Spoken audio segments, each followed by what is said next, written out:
Junior বৃত্তির ফলাফল প্রকাশ করা হচ্ছে, দেখা যাবে দুইভাবে। মূলত শিক্ষা মন্ত্রণালয় এই জুনিয়র বৃত্তির রেজাল্টটা প্রকাশ করছে। ইতিমধ্যে আমরা একদম পুরো প্রসেসটা দেখিয়ে দিচ্ছি এবং রেজাল্ট নিয়ে যদি কথা বলি, এই যে জুনিয়র বৃত্তির ফলাফল 25 ফেব্রুয়ারি একটায় প্রকাশ করা হবে, তবে কিছু কিছু ক্ষেত্রে একটু দেরি হতে পারে, সমস্যা নেই। আর এখানে বলা হয়েছে যে শিক্ষা মন্ত্রণালয় মাধ্যমিক উচ্চ শিক্ষা বিভাগ আনুষ্ঠানিকভাবে ফলাফল প্রকাশ করবে। পাশাপাশি দেশের সব শিক্ষা বোর্ডের জন্য নির্ধারিত নির্বাচিত শিক্ষার্থীদের তালিকা সংবলিত গ্যাজেট প্রকাশ করবে, অর্থাৎ প্রত্যেকটা শিক্ষা বোর্ড গ্যাজেট প্রকাশ করবে। এই গ্যাজেটই মূলত শিক্ষার্থীদের তথ্যগুলো পাবে। ফলাফল দেখা যাবে দুইভাবে। এবার দুই ক্যাটাগরিতে 45,200 জন শিক্ষার্থীর মাঝে বৃত্তি প্রদান করা হচ্ছে। এটা খুবই দারুণ একটি বিষয়। এছাড়া পরীক্ষার ফলাফল ভিত্তি করে মেধাক্রম তৈরি করা হবে বলে জানানো হয়েছে, যারা এই ট্যালেন্ট পুল ও অন্যান্য সাধারণ বৃত্তি পাবে মূলত আর কি। বোর্ড ভিত্তিক পরীক্ষায় প্রাপ্ত নম্বরের ভিত্তিতে এই মেধাক্রম করা হবে। আর এবার জুনিয়র বৃত্তির পরীক্ষা বাংলা, ইংরেজি, গণিত, বিজ্ঞান, বাংলাদেশ ও বিশ্ব পরিচয়ের উপরে পরীক্ষা হয়েছিল। ওকে, আর ফলাফল দেখার বিষয়টা আমি একটু ক্লিয়ার করে দিতে চাই। অভিভাবক শিক্ষার্থীরা ফলাফল কীভাবে দেখবে, এখানে বলা আছে প্রথমত SMS পদ্ধতি জানা যাবে জুনিয়র বৃত্তির ফলাফল। এক্ষেত্রে মোবাইলে মেসেজ অপশনে গিয়ে বোর্ডের নাম, মানে এখানে সুন্দর করে বোর্ডের নাম তো আমরা জানি যে ঢাকা বোর্ড লিখতে হবে, DHK ঢাকা বোর্ড। ওকে, ঢাকা বোর্ড এরকমের বোর্ডের নাম লিখতে হবে।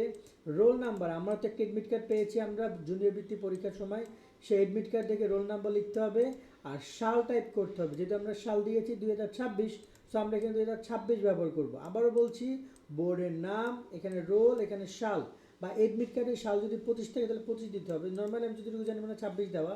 তো এই তিনটে জিনিস লিখে একটা স্পেস দিতে হবে, দিয়ে 16322 নাম্বারে পাঠিয়ে দিতে হবে এবং ফিরতি মেসেজে তার রেজাল্ট জানিয়ে দিবে। এছাড়াও প্রাথমিক ও শিক্ষা অধিদপ্তর ওয়েবসাইটে, এই যে প্রাথমিক ও শিক্ষা অধিদপ্তর একটা ওয়েবসাইট রয়েছে, এই ওয়েবসাইটে আমরা একটু ভিজিট করি তাহলে আমরা দেখতে পারবো যে প্রাথমিক ও শিক্ষা অধিদপ্তর, এইখানে আমরা একটি মূলত স্কলারশিপ অপশন পাবো।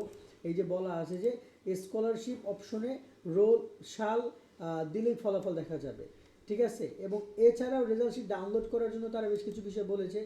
এইখানে আমার যতটুকু মনে হয় যে একটা স্কলারশিপ নামে একটা অপশন তারা অন করবে একটু পরেই হয়তো বা, যেখানে এই ফলাফলের পুরো বিষয়টা থাকবে। এছাড়া বলে যে বৃত্তির ফল জানতে প্রথমে মোবাইল ফোন বা কম্পিউটার ব্রাউজার থেকে সংশ্লিষ্ট বোর্ডের ওয়েবসাইটে প্রবেশ করতে হবে। যেমন এখানে আমি যদি আরেকটা প্রসেস দেখিয়ে দিতে চাই, এই যে ঢাকা বোর্ড তাদের যে এই যে জুনিয়র বৃত্তির ফলাফল এখানে ক্লিক করলেই তারা কিন্তু এখানে জুনিয়র বৃত্তির রেজাল্টটা এইখানে আপলোড করে দিবে। ওকে, এইখানে কিন্তু রেজাল্টটা আপলোড করে দিবে যতটুকু আমি জানি, বা অথবা একটা তারা পুরো একটা ডিটেলস এখানে দিতে পারে হয়তোবা, এবং সেখান থেকে মূলত শিক্ষার্থীর রেজাল্ট দেখতে পারবে।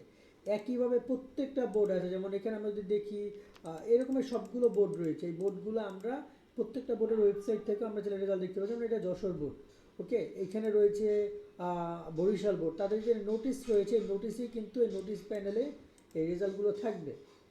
এটি রয়েছে হচ্ছে এটা হচ্ছে দিনাজপুর বোর্ড রয়েছে, এখানে রয়েছে কুমিল্লা বোর্ড, কুমিল্লা বোর্ডের এই যে এখানে সুন্দর করে এই যে এখানে পরীক্ষা শাখা বা বিদ্যালয় শাখা রয়েছে, সেই সব জায়গায় কিন্তু এই রেজাল্টটা তারা শো করাবে এই নোটিশ প্যানেলের মধ্যে। সো আমরা খুব সহজে এইখান থেকে মূলত এই রেজাল্টটা দেখে নিতে পারবো। এবং অলরেডি রেজাল্ট প্রকাশ হয়ে যাচ্ছে প্রায় বিভিন্ন বোর্ডে, এবং এই ওয়েবসাইটগুলোর মাধ্যমে রেজাল্ট দেখা যাবে, অথবা আমরা খুব সহজে চাইলে SMS পাঠিয়েও আমাদের এইখান থেকে আমরা রেজাল্টটা দেখে নিতে পারবো, ঠিক আছে। সো এই হচ্ছে সম্পূর্ণ বিষয়গুলো, এবং SMS পাঠানোর পুরো প্রসেসটা হচ্ছে এইটুকু। আজকের মতো ভিডিও আমরা এখানে শেষ করছি। সকলে অনেক অনেক ভালো থাকবেন।